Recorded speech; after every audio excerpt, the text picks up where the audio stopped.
네, 시청자 여러분 안녕하십니까? 주상전화, 주식상담 전화 한 주의 마지막 금요일에 인사드립니다. 자, 오늘도 국내 증시 속절없이 무너졌습니다. 오늘 상승 종목 개수 코스피 코스닥 합쳐서 350여 개에 불과했는데요. 외국인 매도 계속해서 이어지고 있는 상황에 오늘 하락 종목 개수가 월등하게 많았던 하루였습니다. 그만큼 내 종목 팔아야 하나 말아야 하나 걱정되시는 분들 정말 많으실 것 같은데요. 상담 참고 바로 안내해드리도록 할게요. 어제 테슬라가 간밤에 급등했었지만 오늘 2차 전지주들은 일제히 무너지는 모습 보여줬죠. 오늘 큰 등락을 보였었던 2차 전지 섹터 가지고 계신 분들, 그리고 그동안 핫했었던 비만 치료제 관련주 가지고 계신 분들, 저희한테 지금 바로 연락 주시면 상담 자세하게 도와드리도록 하겠습니다. 전화번호 02-2000-4919번으로 지금 바로 연락 주시면 되고요. 또 샵 2034 문자 메시지, 유튜브 채팅창도 활짝 열려 있으니까요. 많은 참여 부탁드리도록 하겠습니다. 자, 그럼 오늘 시장 핫했던 섹터 점검해보면서 다음 주 시장 좀 든든하게 대비해보도록 할게요. 오늘 이렇게 섹터 3가지 가지고 왔습니다. 오늘 상승률 상위 종목에 있던 종목들입니다. 파라텍과 LK 삼양이 오늘 상한가 기록했는데요. 오늘 오전에 정부 쪽에서 이야기가 들려왔죠.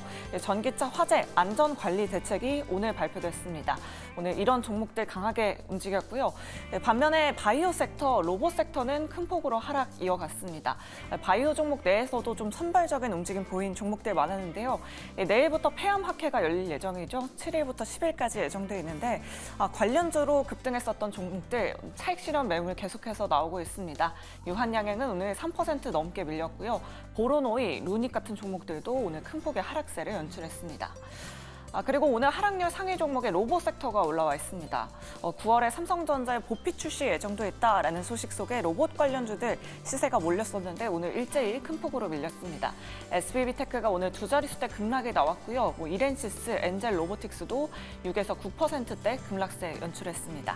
자, 오늘 이 세 가지 섹터 두 분과 함께 이야기 나눠보도록 할게요. 자, 오늘은 이주호 본부장 그리고 이슬이 대표 나와 주셨습니다. 두 분 어서 오세요. 안녕하세요.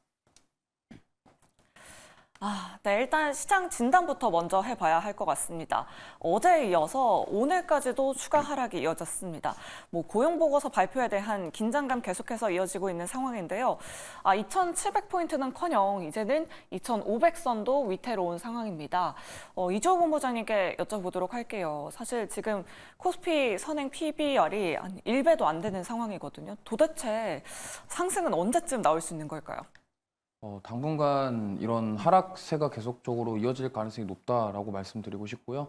특히나 이제 엔비디아도 이제 가이던스에 대한 실망감들, 그리고 브로드컴까지 그 부분이 똑같이 이어지면서 사실 오늘도 좀 하락하는 모습이 나왔습니다. 지금 보시면 우리나라 같은 경우는 제조업의 나라입니다. 왜냐하면 시가총액 상위 종목에 대부분 다 반도체 기업들이 포진되어 있고요. 그렇다고 한다면 지금 왜 도대체 삼성전자랑 하이닉스가 이렇게 힘을 못 내냐, 여러 가지 이유가 있겠습니다만 지금 인텔 사건 이후에 그 수혜를 삼성전자가 아닌 TSMC가 더 많이 받을 가능성이 높다라는 점, 이러한 부분들, 그리고 지금 D램이랑 레거시 반도체 쪽에 피크아웃에 대한 우려감, 이러한 것들이 지금 계속적으로 삼성전자와 하이닉스의 주가를 억누르고 있다는 점, 그리고 지금 엔비디아를 비롯해서 브로드컴이라던가 지금 팹리스 쪽에 대한 부분들이 이게 AI에 대한 수익성에 대한 부분들, 그러니까 그동안 기대감이 너무 컸다라는 점, 그러면 밸류에이션을 미리 가져와서 주가가 올랐다라고 판단을 해본다고 한다면 그럼 그 수익성에 대한 부분들이 이제 좀 약간 걱정스럽고 우려스러운 상황에서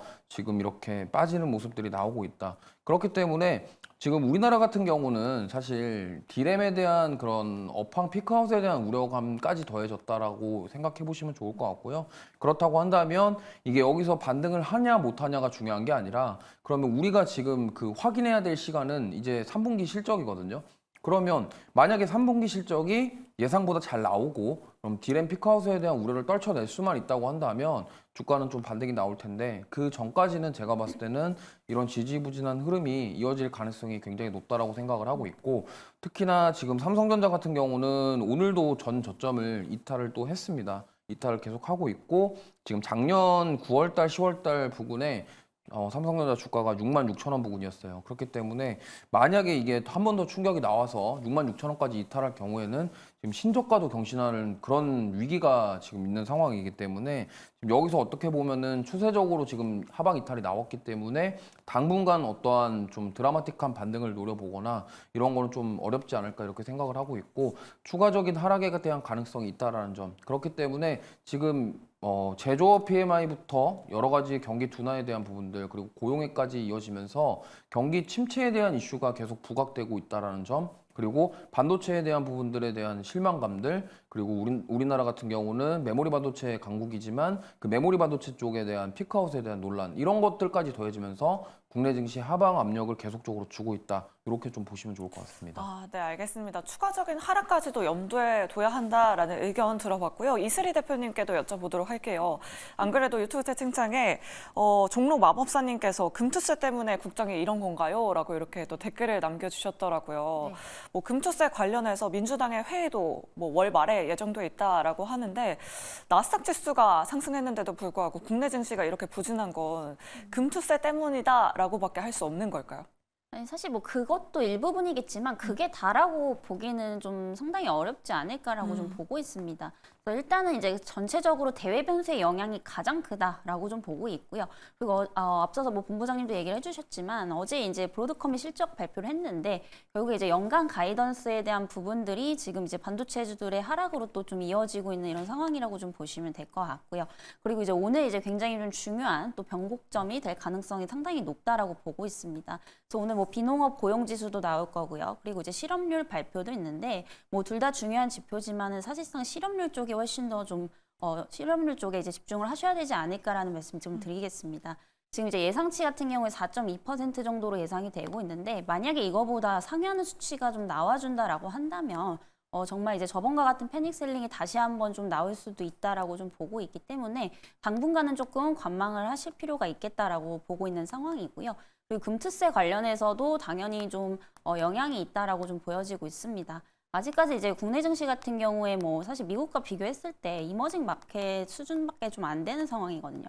근데 여기서 이제 금융투자소득세 관련해서 만약에 이제 금투세 관련해서 이제 뭐 폐지에 대한 부분들이 이루어지지 않는다라고 한다면 어떠한 추가적으로 기관이라든지 외국인들의 수급이 또 이탈이 나올 수도 있다라고 좀 보고 있기 때문에 정말 이제 우리나라 자체만 봐도 그렇고 지금 뭐 대외 변수 역시도 굉장히 좀 불확실한 것들이 많이 있다라고 좀 보셔야 될 것 같습니다.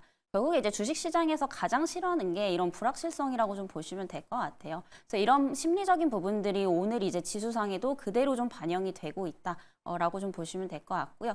그리고 이제 9월, 10월은 항상 이제 약세장입니다. 그래서 아무래도 고배당 테마 쪽으로 또 이제 수급이 좀 몰릴 수밖에 없기 때문에 이번 연말까지는 뭔가 이런 성장주 쪽에 공격적인 투자를 하시기보다는 조금 방어적인 성격으로 가셔야 되지 않을까라는 말씀 드리겠고요. 그만큼 이제 현금 비중에 대한 부분도 확대를 하셔야겠지만 섹터별로 분산 투자를 하시는 좀 전략이 좋지 않을까라는 말씀 좀 드려보도록 하겠습니다. 네, 알겠습니다. 참 현금 확보라는 말 9월 들어서 참 많이 듣는 것 같습니다.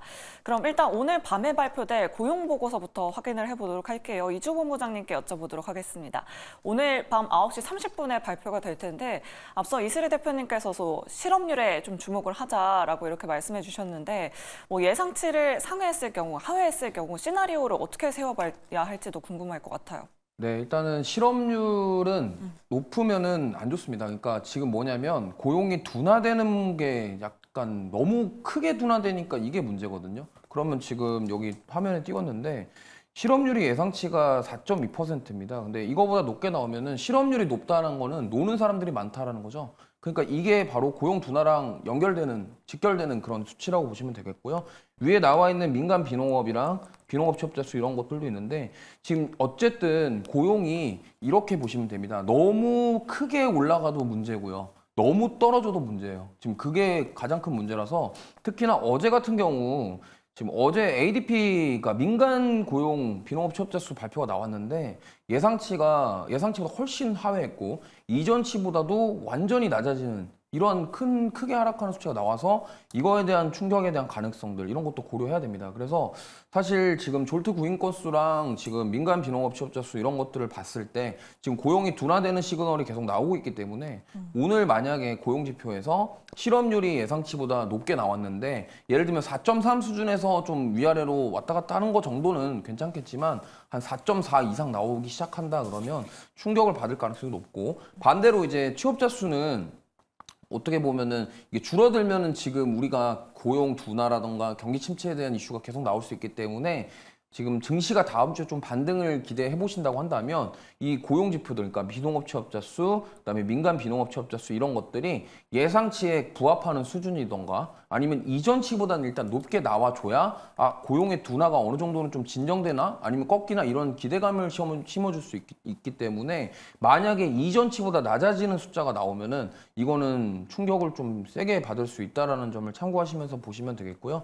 지금은 사실 금리에 대한 부분들은 어느 정도 불확실성이 해소가 됐어요. 왜냐하면 파월 의장이 어쨌든 통화 정책을 바꾸겠다라고 직접적으로 언급을 했기 때문에 그러면 지금 시장 참여자들이 집중하는 것은 금리를 25bp를 할 거냐 50bp 할 거냐 이게 중요한 게 아니라 그럼 경기 침체가 오냐 안 오냐를 지금 중요하게 생각하기 때문에 물론 시간당 평균 임금이라던가 이거는 인플레와 관련이 있는 부분이라서 물론 중요하지만 지금은 오늘 보셔야 될 거는 취업자 수와 실업률 이 두 가지라는 점을 참고하시면서 이따가 밤에 미증시 열릴 때 한번 지켜보시면 좋을 것 같습니다. 네, 알겠습니다. 지금 유튜브 채팅창에서 홍님께서 고용지표 잘 나오고 다음 주부터 상승 가자라고 이렇게 댓글을 남겨주셨는데 부디 오늘 밤에 고용지표 잘 나와서 미국 증시 상승까지 한번 기대해 보도록 하겠습니다. 자, 그럼 이제 섹터로 한번 넘어가 보도록 할게요. 오늘 바이오 섹터 선발적인 움직임 보여줬습니다. 뭐 폐암학회 관련된 종목들 오늘 일제히 좀 조정받는 움직임 보여줬는데요. 이슬희 대표님께 여쭤보도록 할게요. 내일부터 이제 세계 폐암학회가 열리는데 벌써부터 세론으로 작용을 하는 건지 뭐 어제에 이어서 오늘까지도 추가 하락이 이어졌거든요. 관련주들 어떻게 보세요? 네, 우선은 이제 어느 정도 바이오주들 같은 경우에 지금 조정이 좀 나올 수밖에 없는 구간입니다. 이게 조정이라고 하기도 뭐하지만 어떻게 보면은 거의 뭐 폭락 수준이죠. 그래서 아무래도 시장의 영향을 안 받을 수는 없었다라고 좀 보여지고 있는 상황인데 결국에는 이제 새로운 어떤 주가 반등의 트리거를 찾자면 결국에는 이제 그 폐암학회에 대한 부분에 있어서 좀 기대를 걸어볼 수밖에 없지 않나라고 좀 보고 있는 상황입니다. 그래서 그와 관련된 기업들 오히려 이제 오늘 조금 하락을 이용해서 한번 좀 접근을 해보셔도 좀 좋지 않을까라는 말씀 좀 드리겠고요. 저 최근에 이제 시장이 너무 안 좋다 보니까 사실상 바이오주들도 굉장히 좀 밀리고 있는 뭐 그런 모습들인데 사실상 이제 저는 이제 그 바이오 같은 경우에는 어느 정도 좀 경기 방어적인 이런 또 성격을 띠고 있는 업종 중에 하나다라고 좀 보고 있는 상황입니다. 그래서 지금 이제 만약에 이런 액티브 장세가 좀 지속이 되고 이제 그 반도체 관련주들의 수급이 계속해서 좀 분산이 되는 이런 장세들이 좀 이어진다라고 한다면 앞으로 이제 9월은 또 이제 바이오 쪽이 좀 주도할 수 있다라고 좀 보고 있기 때문에 오히려 이제 하락을 이용한 좀 저점 매수의 기회로 좀 삼아 보셔도 좋지 않을까라는 말씀 드리겠고요. 물론 이제 제약바이오 같은 경우에도 사실상 그 이제 시장의 영향을 아예 안 받을 수는 없겠습니다만은 그래도 상대적으로 이제 뭐 성장주들과 비교했을 때는 좀 덜 받는 편이거든요. 그만큼 이제 개별 이슈가 훨씬 더 좀 강하게 작용할 수 있는 이 대표적인 업종이기 때문에 사실 9월 내내 조금 보셔야 되지 않을까라는 말씀 드리겠고요. 다만 이제 이게 앞서서 조금 많이 오른 종목들이 있습니다. 그래서 당연히 기술적으로 차익 실현 매물은 좀 나올 수 있기 때문에 네, 변동성 부분에 있어서는 좀 리스크 관리 주의를 하실 필요가 있겠다라는 말씀 드리겠고요. 그리고 이제 이와 관련돼서 이제 학회에서 이제 보아야 될 종목 중에 하나가 저는 이제 H7B라고 좀 보고 있습니다. 그래서 지금 뭐 제2의 유한양액을 찾아라 뭐 이런 뉴스들이 굉장히 좀 많이 나오고 있는데 가장 근접한 게 이제 H7B의 리보세라닙이 아닐까라고 좀 보고 있는 상황이고요. 그리고 이제 H7B 쪽에서 어떠한 그런 연구 결과를 보여주는지 이 부분이 굉장히 좀 중요하지 않을까라고 좀 말씀을 드려보도록 하겠습니다. 그리고 이제 관련된 종목들이 뭐 유한양행 그리고 뭐 ST팜 이런 종목들도 있으니까요. 좀 보시면 좋을 것 같다라는 말씀 드리겠고. 그리고 여전히 이제 CDMO 쪽은 저평가되어 있는 상황입니다. 그래서 오늘 이제 삼성바이오로직스에 또 이제 상승이 나와주고 있습니다. 결국에 이제 플랫폼하고 이제 시밀러 그리고 CDMO 쪽과 이런 수급들이 계속해서 좀 엇갈리고 있는 상황이기 때문에 조금 이제 두루두루 보시면서 좀 바이오 업종 내에서도 이런 분산 전략을 조금 취하시는 게 좋겠다라는 말씀 드리도록 하겠습니다. 네, 알겠습니다. 탑픽 종목까지 말씀해 주셨습니다. 그동안 박스권 장세 이어갔던 HLB 관심 있게 지켜보시면 좋을 것 같고요. 이조 본부장님께도 여쭤보도록 할게요. 앞서 저희가 일정들 좀 자세하게 소개를 해드렸었는데 이제 제약바이오 학회 달입니다. 당뇨 학회도 예정돼 있고 유럽에서는 종양 학회까지 다음 주에 예정돼 있습니다. 관련해서 좀 우리가 눈여겨봐야 할 종목들은 어떤 것들이 있을까요? 지금 이번에 ESFO에 좀 나가는 기업들이 몇 군데 있는데 지금 ST팜을 좀 저는 보셨으면 좋겠어요. 특히나 이제 최초 경구용 대장암 치료제 개발 중인데 이 바스로파립이거든요. 이 부분에 있어서 좀 보셨으면 좋겠고 사실 이거는 이제 일상에 대한 결과를 공개하는 거기 때문에 사실 아직 갈 길이 좀 멀긴 합니다. 하지만 이러한 부분들을 좀 보시면 좋겠고 그다음에 루닉 같은 경우도 지금 뭐 AI를 활용한 이 부분들 위암 환자 대상으로 하는 항암 화학 병용요법 이런 것들에 대해서 지금 공개가 예정되어 있기 때문에 지금 보면은 뭐 거기에 진출하는 기업들이 과연 지금 이 기술을 가지고 어떠한 의미 있는 뭔가 성과를 보여주면서 이거를 기술 이전에 대한 뭔가 열어줄 수 있는지에 대한 부분들 이거를 좀 체크하시는 게 좋을 것 같아요. 결국에는 지금 바이오 기업들이 최근에 잘 나가는 이유 중에 하나가 일단 바이오가 지금 과거에는 그냥 항암 신약에 대한 기대감이 컸다라고 한다면 지금은 이를 통해서 돈을 벌 수 있는 기술 이전이 어떻게 돼서 그럼 이 기업이 돈을 얼마나 벌 것이냐에 대해서 지금 많은 투자자분들이 집중을 하고 있기 때문에 이 부분들을 좀 보시면 좋겠고 역시나 유한양행 같은 경우는 지금 이번에 성공을 계기로 이제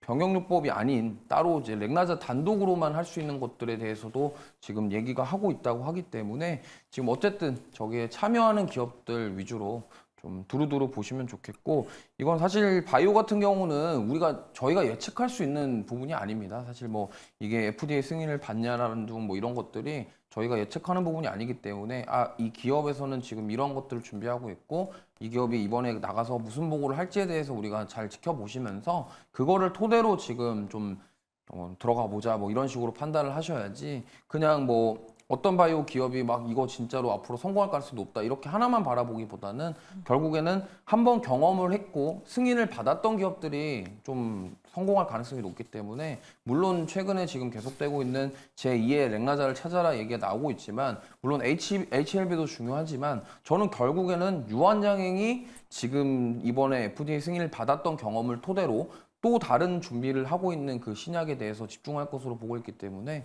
유한양행을 필두로 해서 두루두루 살펴보시면 좋을 것 같습니다. 네, 알겠습니다. 이주호 본부장님 탑픽은 유한양행 그리고 루닛, ST팜 관심 있게 지켜보시면 좋을 것 같습니다. 이렇게 최근에 조금 부진에 탔던 바이오 섹터 한번 짚어봤고요. 더 부진한 섹터가 있습니다. 바로 로봇 기업입니다.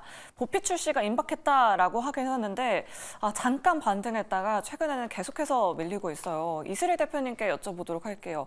역시나 뭐 실적이 문제인 건지 로봇주들 왜 이렇게 못 가는 걸까요?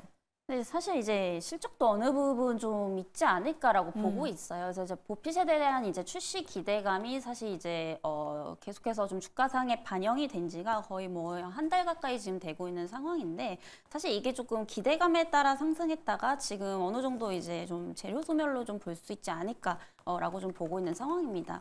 물론 이제 로봇주의 전반적인 어떤 전망을 보면은 무조건 이제 성장을 할 수밖에 없습니다. 다만 지금 이제 어떠한 그런 시장 상황에 대한 영향을 좀 크게 받다 보니까 밀리고 있는 것으로 좀 판단이 되고 있는 상황이고요.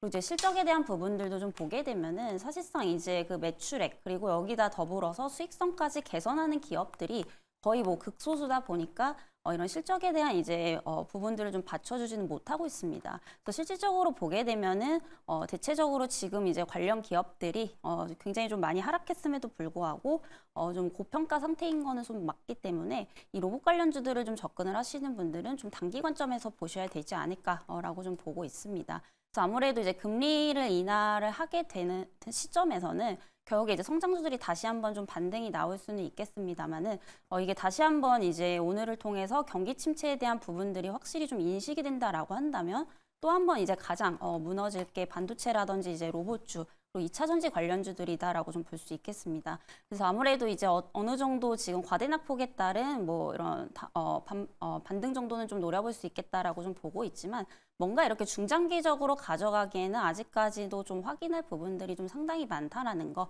그리고 이제 보핏에 대한 어떤 출시 기대감이 이미 그 전부터 조금 반영이 되어 왔었다라는 점을 감안해 본다면은 아직까지는 조금 바닥을 더 확인을 해야 되는 그런 작업들을 좀 하셔야 되지 않을까라는 말씀 드리겠습니다. 네, 알겠습니다. 로봇주는 아직 바닥을 확인하기에는 이르다라는 의견 남겨주셨습니다. 그럼 이조 본부장님께는 좀 종목으로 들어가서 SBB 테크 한번 여쭤보도록 할게요. 그동안 보핏 출시 기대감으로 조금 올랐었는데 어제도 10% 넘게 급락했고요. 오늘도 15% 급락이 나왔습니다. 재무제표가 안 좋다라고 하긴 하는데 이렇게까지 급락할 일인가요, 본부장님? 이게 좀 이렇게 보시면 좋을 것 같아요. 지금 SBB테크 재무를 보시면요. 지금 시가총액이 1,238억인데 지금 매출액이 51억밖에 안 되고요. 지금 5년 연속 적자입니다. 그러면은 뭐 물론 이제 우리가 로봇 같은 경우는 많은 투자자분들이나 시장 참여자분들이 그래 뭐 어느 정도 적자에 대한 부분들은 우리가 좀 감안할 수 있어. 네. 처음에 이렇게 생각을 했다고 한다면 이제는 지금 바이오부터 시작해서 로봇주들이랑 다 흐름이 바뀌고 있습니다. 물론 성장주가 성장하는 거는 좋지만 그러면 그래도 돈을 벌어가는 모습들이 좀 나와줘야 어느 정도 좀 뭐가 그게 가만히 되는데 지금 보면은 SBB테크는 계속적으로 적자인데다가 매출이 나아질 그런 기미가 좀 보이지 않는 상황이에요. 그러니까 재무적으로 봤을 때도 그렇고요. 분기로 보더라도 올해 1분기, 2분기 보시면요. 역시나 계속 적자입니다. 그러면 이러한 재무적인 부분들의 문제, 그러면 기업에 대한 그런 여러 가지 뭐 기대감도 좋지만 이 기업은 정말 재무 상태가 너무 안 좋은데 그러면은 아무리 지금 로봇의 성장주라고 하더라도 만약에 이 기업이 과연 버틸 수 있을까에 대한 의구심이 드는 거죠. 보통 시장이 이렇게 빠지게 되면은 이런 성장주들 중에서도 이렇게 재무 상태가 너무 안 좋은 기업들은 이런 이슈들이 나오면서 급락이 나오기 마련입니다. 그렇기 때문에 SBB테크가 다른 쪽보다 더 많이 빠진 이유는 바로 여기에 있다 이렇게 보시면 되겠고요. 그 다음에 좀 다른 종목 보시면 SPG 같은 경우는 사실 좀 덜 빠졌죠. 빠지는 정도가 좀 보시면 현저히 느껴지실 수 있을 건데 이렇게 하락폭이 좀 적었던 이유는 SPG는 보시면 알겠지만 시가총액이 5,300억인데 지금 매출이랑 영업이익도 나쁘지 않습니다. 특히나 매출도 나쁘지 않고요. SBB테크와 비교해 봤을 때 물론 시가총액이 한 4배 정도 차이가 나긴 합니다만 그걸 감안하고 보더라도 일단 적자는 아니고 어떤 매출이 나오고 있고 영업이익이 어느 정도는 나와주는 그런 상황. 그렇기 때문에 주가 하락에 대한 방어가 어느 정도 된다라는 점. 지금 보시면 로봇주들이 다 이렇게 급락 나온 게 아니라 특정 종목들 위주로 급락이 나온 거예요. 그렇기 때문에 SBB테크가 뭐 과대낙폭 아니냐 이렇게 생각하실 수도 있겠지만 한편으로 생각해 보면은 로봇주들도 이제 실적이 잘 나오는 기업들 위주로 주가 방어가 되는구나. 그렇다고 한다면 앞으로 보핏이 출시되더라도 그래서 SBB테크가 과연 돈을 얼마 벌 것인지에 대한 의구심이 제가 봤을 때는 주가 급락을 불러왔다. 좀 이렇게 해석해 볼 수 있을 것 같습니다. 네, 알겠습니다. 또 시장이 불안한 만큼 실적주로 더욱더 포트폴리오를 채워야 할 때가 아닌가 싶습니다. 이렇게 로봇 섹터에 대한 이야기도 들어봤고요.